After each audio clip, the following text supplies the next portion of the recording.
Simula ngayong araw, makabibili na ng 40 pesos na kada kilo ng well-milled rice sa mga piling pamilihan. Kung saan-saan po yan, alamin kay Isaiah Mirafuentes ng PTV sa Balitang Pambansa. Naabutan naming bumibili ng bigas si Evelyn sa Kamuning Market sa Quezon City. Sa araw-araw daw siyang namamalengke, hindi raw nawawala ang bigas. Mahal pa rin yung bigas ngayon eh. Kasi pinakababang bigas na nabibili ko, 45. Minsan, 50 pala, 50. Madalang kasi sa amin. Wala raw siyang magawa dahil alam niyang kanin ang di pwedeng mawala sa hapagkainan. Ay malagaw sa amin yun kasi araw-araw yung pong kinakain namin. Ganun. Umaga, tanghali, hapunan.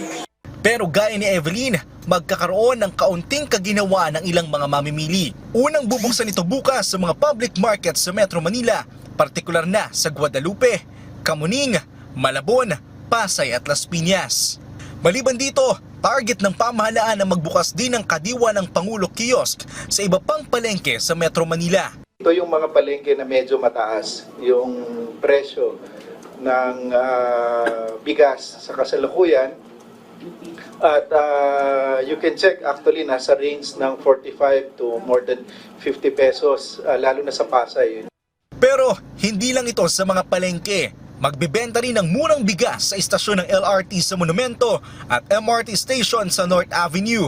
May mga nakabalot na tig-5 at 10 kilong bigas. Pero pwede pa rin tingi-tingi ang kilo ng bigas na bibilhin at walang limit ito. Kahit gaano karami, pwedeng-pwede.